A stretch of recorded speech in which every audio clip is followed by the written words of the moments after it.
Well, thanks for clicking on to the Monday edition of Vogan's European Outlook for the 11th of March. And this is the temperature anomalies for the last 3 days. So, through the course of the weekend and into, Friday, Saturday, Sunday. And actually, temperatures were around average across northern UK, warmer than average across the bulk of England and Wales, close to average across Ireland and Northern Ireland.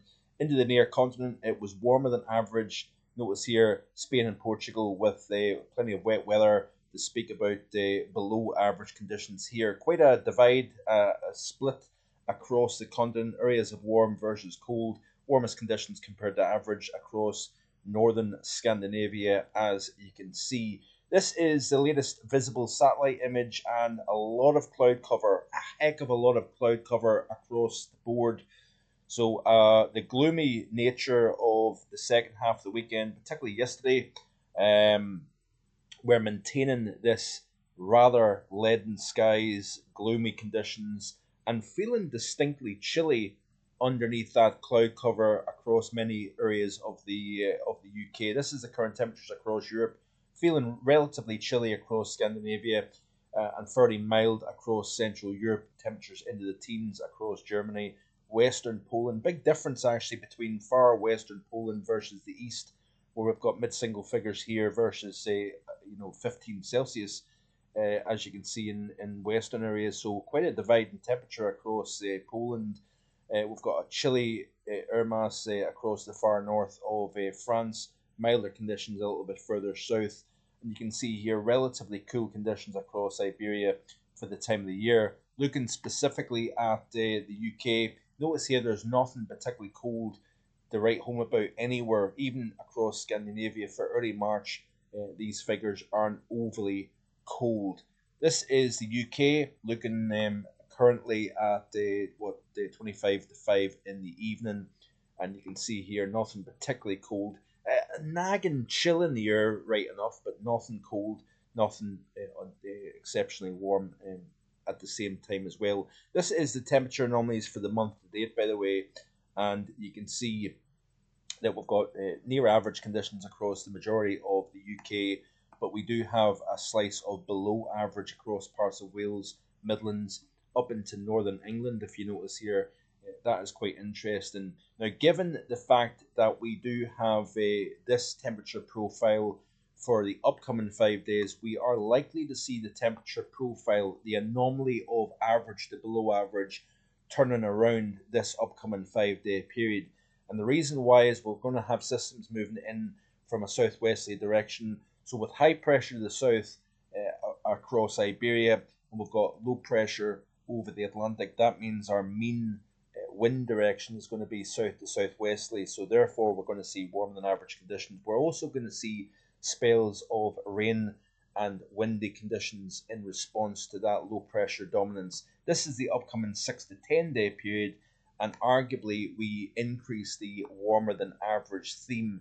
Then, as we move towards the 11 to 15, as was highlighted in yesterday's live stream, the link is in the description below. If you've missed the live stream, that this is becoming a more regular occurrence now and feature of the channel. Live streams, the global weather and climate report, every Sunday afternoon, generally at around 4 p.m. So if you haven't, if you've not realised that the live stream is a new feature of the channel, make a little note of that, and therefore you can interact with myself, ask me a question, get a shout out. It's quite a good way of being able to interact with you, the viewer, the subscriber, and that leads me nicely into the usual plug. Like, share, and subscribe if you haven't already done so here on Mark Hogan Weather on YouTube. I greatly appreciate your support.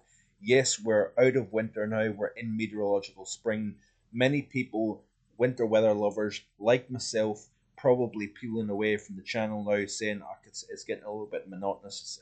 We're getting into the time of the year where it's not as interesting. We don't have the snow and cold threat the same. I still think that we're going to have a chilly end to March, beginning of April. We could have a fairly cold April compared to average, based on aspects that I've made mention of in the last few days, including yesterday's live stream, that I think the blocking will become a a dominant player as we move into spring's second month.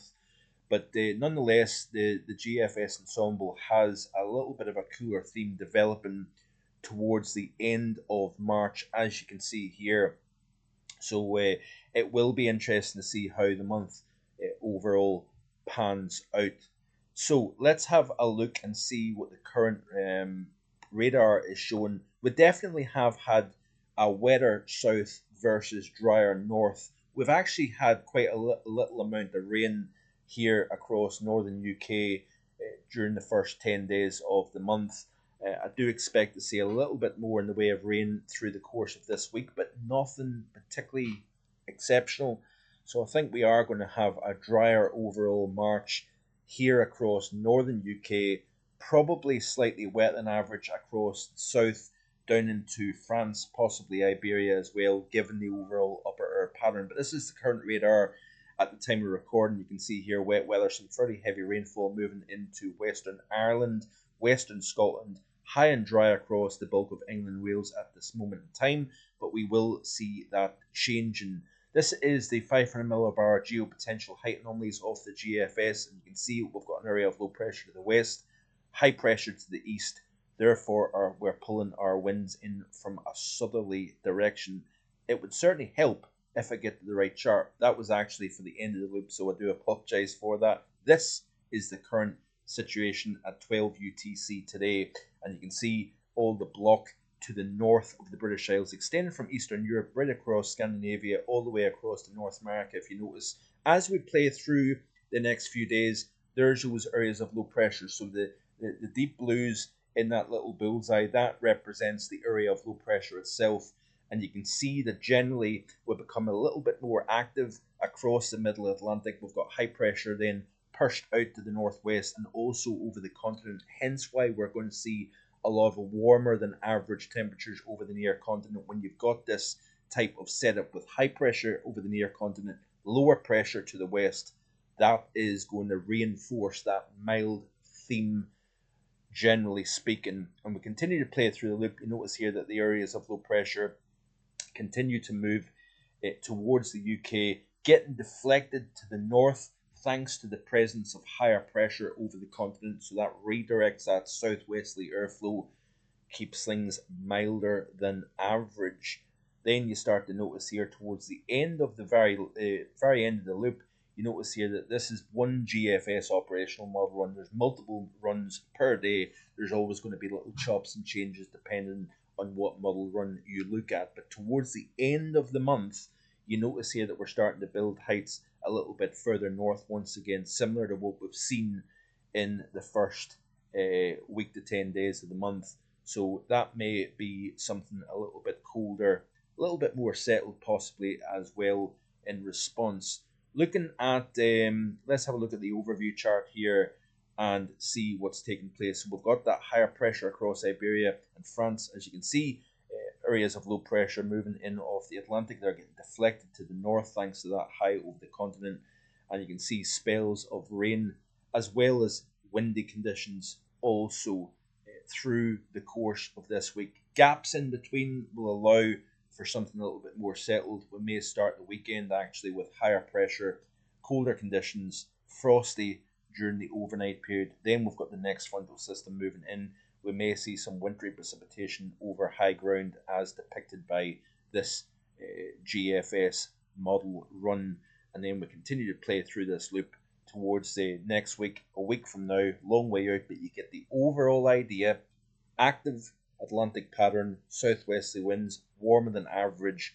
That is going to be the overall flavour of our weather, I think, through the next week to 10 days. And then as we move towards the end of the month, you can see that higher pressure tries to build once again across the north of the continent and into Greenland also. So a relatively short and sweet video today. Like, share and subscribe, and I'll see you hopefully tomorrow with more updates. Bye for now.